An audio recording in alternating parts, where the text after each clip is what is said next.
Right, so in today's video I'm going to continue with thoroughly testing out the newly released DJI Osmo Nano. So in today's testing with the Nano, I'm going to cycle through all those modes, and there's 6 modes in total on the Nano, and they start from photo mode, video mode, Supernight mode, slow motion mode, time lapse, and then finally we've got the hyperlapse mode there, but that's like a hidden menu in effect. You're on time lapse, you highlight it, and then you swipe up, swipe to the left, and there you'll find hyperlapse. So first of all on the list is photo mode, and the highest resolution you can get there is 36 megapixels, but that's in the aspect ratio of 4.3. But I'm going to be choosing the 16.9 one because I prefer that. It's a lot wider on screen there, and you can still get a whopping 31 megapixels out of this tiny camera, so that's what we're going to be going for today. So first of all I'm going to start the video off with photo mode, find some subjects, take a picture of it, and then really crop in there to see how good that 31 megapixels really is. Here we go.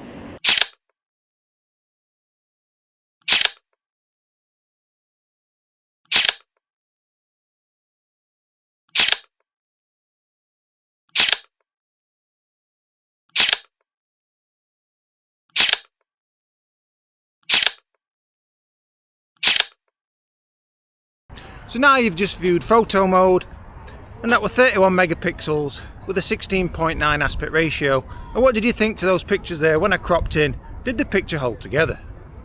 Right, so now we're going to switch over to video mode, and with video mode we get 3 resolution options there.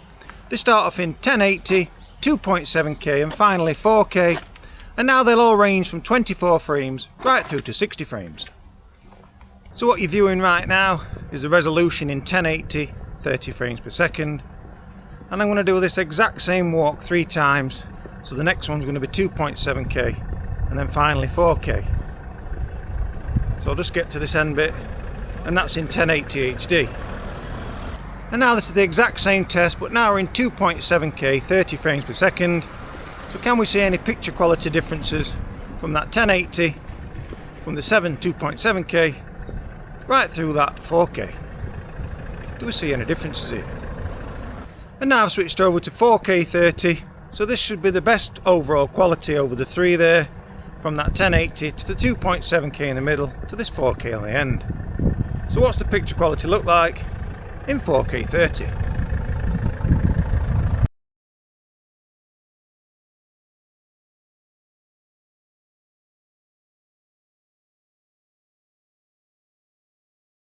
So now you've just viewed HD, 2.7K and the 4K all compared against each other.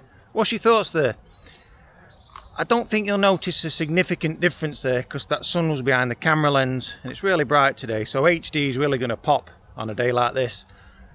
So we'll do some more testing. We'll do it in a heavily shaded area, again camera towards me, so really keep an eye on that high dynamic range there in all 3 resolutions. So this first clip's in 1080, 30 frames per second. And once again, just keep an eye out for all the shaded areas and light areas so we can really test out that dynamic range. And now I've switched over to 2.7K 30 frames per second. It's the exact same walk I'm doing. Very precise actually. Looking to my right, spotting a brick over there, then keeping it straight and true. So that's 2.7K 30 frames. And now you're viewing 4K 30. Once again, the exact same walk. Can we see much differences from that 1080 to the 2.7K to this 4K?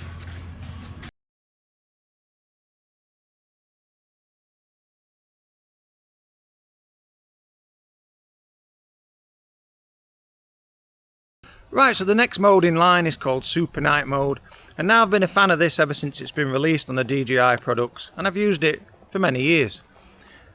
Now that's bringing a flashback to this time last year as the Action 5 Pro, which I own, had multiple updates there. I've lost count how many updates. And DJI were trying to fix that, and now they've got it to the best they can. But on the Nano, it's been out 2 weeks tomorrow as I'm doing this video, and within 9 days DJI I think found a few issues there, especially the overheating problem there. But mainly the Supernight mode for me, which I was interested in. They didn't quite get that right, as I'll show you on screen right now. I did a side-by-side comparison with the Action 5 Pro, and the Action 5 Pro Supernight mode absolutely blew the Nanos out the water. Now they've both got similar specs, especially that 1/1.3 new generation sensor on both cameras, so I were expecting them to both to be rather similar, but in my opinion the Super Night mode's not quite ready yet, and I have a feeling there's going to be a few more updates till they get that correct. So now, just 9 days after release, DJI's rolled out this firmware which has fixed that Super Night mode. So I went out and I've done a side-by-side comparison just with the Nano in normal filming mode, and then split screen for you the Super Night mode. So let's just see if they've fixed it or not. Here we go.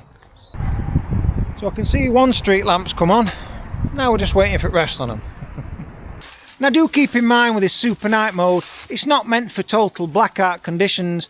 It's not an infrared camera, it can't see in the dark, so don't be shutting yourself in a cupboard and expecting miracles out of this. It's only got a small 1/1.3 sensor, and the Super Night mode's made for low light situations, what I'm in right now. It's doing a really good job on this vision dock. It looks completely bright, but to the naked eye, right down there is a really low light setting. And now I can see the street lamps are just coming on, so I'll start the tests, and I'm in this alleyway. So this is the normal filming mode you're viewing right now, and now let's switch over to that new improved Super Night mode, and then we'll side by side it to see if DJI's fixed it. Here we go. And now I've switched over to Super Night mode, and straight away I can see on the vision dock that is significantly darker than the normal filming mode. So when I get back in edit and I see this, if it's still dark on my screen at home, I can see that DJI has not really fixed it. So straight away that looks disappointing, but I'll continue with the test with the street lighting and let's see if it gets a little bit better. Fingers crossed. So once again, this is normal filming mode. I'm in a different area now. Lights are in front of me and behind me. What's the footage look like in normal filming mode? Now let's do the usual, split the screen and see that Super Night mode. And now I've switched over to that Super Night mode. I'm walking the same path. Can we see any differences here? And once again on the vision dock, that looks usable. Now there's a few lights around. It seems to struggle when it's a really low light setting, the Super Night mode.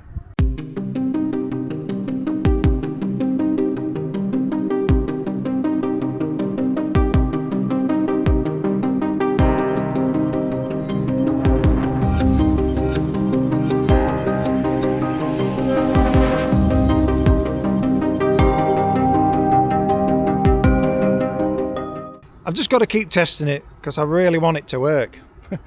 Normal filming mode you're viewing right now. Let's switch over to Super Night mode. So now I've switched over to Super Night mode, and yet again that's looking way darker than normal filming mode. It's looking just like before the update. As I've shown you that clip with Action 5 Pro at the beginning of this, you could see this was way darker, and it's happening yet again I think. More I'm doing these tests with this new version, I can see when there's lighting around and you're walking past that with a light, the Super Night mode kind of works, but when it's like this and there's not much light around, well, as you can see from this split screen, I don't think it's really there yet.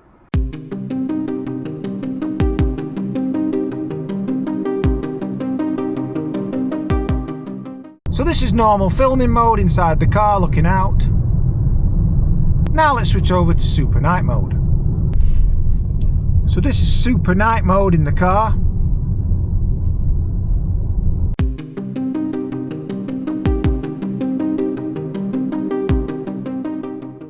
And now I'm back in normal filming mode, and I'm not going to do any more testing with that Super Night mode versus normal filming mode. So I've got a suspicion that DJI is going to hopefully see this video and many others, and yet again do another firmware update on that. Now let's switch over to the other mode. Here we go. So the next one in line is called Slowmotion, and now in Slowmotion mode with the Nano we can have the low end at 1080p HD, and that'll be 240 frames per second.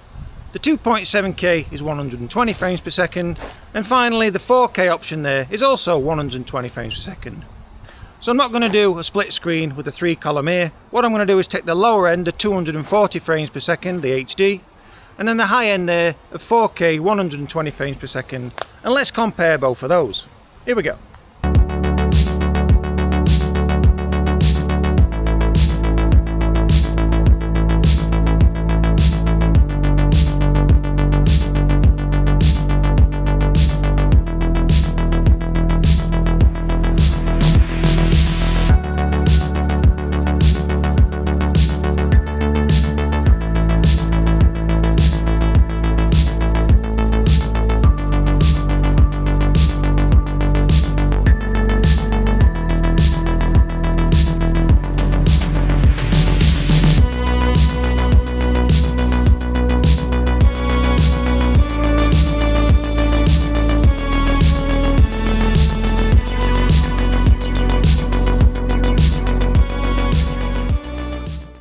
Right, so the next one in line there is time-lapse, and there's quite a few options there on time-lapse mode, so I'll just take you over to the Nano's interface and talk you through the options there. Okay, so for the time-lapse option there, we'll just swipe up, and then you'll see at the bottom we've got some scene settings. Now these are all in automatic, so you don't have to dial them in. And if you can see just above crowds there, we've got 10 minutes, 0.5 seconds, and then for doing time-lapse with clouds, the interval's 10 minutes every 2 seconds. And then a time-lapse for sunset will be 1 hour every 3 seconds. And the one I use all the time is custom. So when you highlight that, you'll just swipe up again. And then at the top there, that's where you can set your intervals. And they'll range from 0.5 seconds all the way through to 1 hour. And then at the bottom there, that's where you can set your duration. Now you can have it on maximum, where it's just going to keep going until the battery dies. The lowest will be 5 minutes. And that'll go all the way up to 5 hours. So you can get a really lengthy time lapse out of this Nano. And then just at the top right, that's where your field of views will be.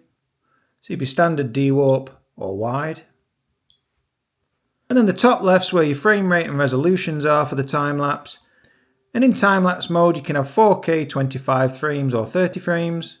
It's going to be exactly the same in 2.7K and same again in 1080 HD. So the time lapses you're about to see, the ones with any crowds and traffic, are going to be 4K 30, field of view is going to be wide, and my custom mode for crowds and traffic is going to be 1 second and an interval of 10 minutes.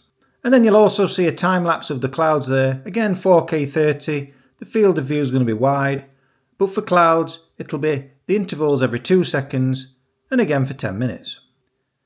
So that's all the settings on the time lapse option on the Nano. Let's get back to the video.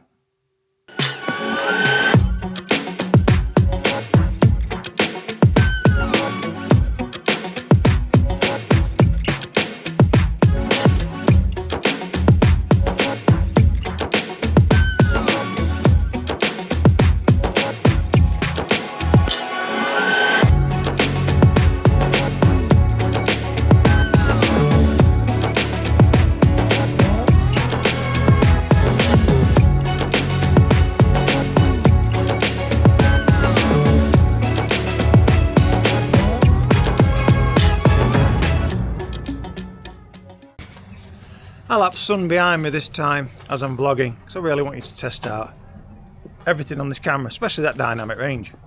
So now you've just viewed the time-lapse footage, and I strongly recommend, if you're just wanting to capture clouds in your time-lapse, set the intervals either 2 or 3 seconds. And on that street down there, as you saw at the busy traffic, I set that to 1 second. If it was even busier with a lot of people walking around, I'd have set that to 0.5 seconds. And now it's time to switch over to the 6th and final mode on the Nano, which is called Hyperlapse. Now if you follow my channel, you'll see that I'm a fan of Hyperlapse, and I've done plenty of Hyperlapses on the DJI cameras and plenty with the Insta360 cameras, but theirs is called Time Shift. So with this Hyperlapse option on the Nano, you're going to have 6 rates there, and they'll start from Auto, ×2, ×5, ×10, ×15, and finally ×30. And I've done lots of testing with those, as I've just said, and I found the sweet spot whilst walking is ×15 and auto, but I always select ×15 because I'm in control of that then. If it's auto, it may jump to a different rate, so always stick it in ×15 whilst you're walking. And when I'm doing this Hyperlapse today, I've got my chest harness with me, and I'll be detaching the Nano, putting that on here, and then I can see through the vision dock if that's framed up correctly.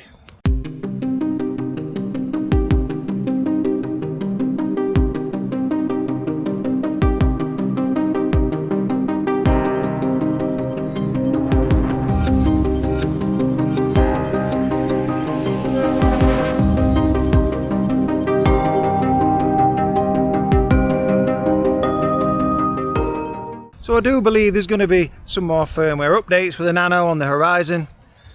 As for one, that Supernight mode, it's not really usable, especially in really low light situations. As you've seen, I compared it with the Action 5 Pro. And that overheating issue, touch wood, I ain't experienced that yet, and I've been filming for quite a long time since I've had this, but still many other people are still complaining about that issue. So that's why I said there's going to be quite a few firmware updates until DJI rectify this. So as always, do stay tuned to the channel, as there's going to be plenty more videos on the horizon, especially with testing out this newly released Nano. But for now, thanks for watching, Be sure to hit that like and subscribe button, and bye for now.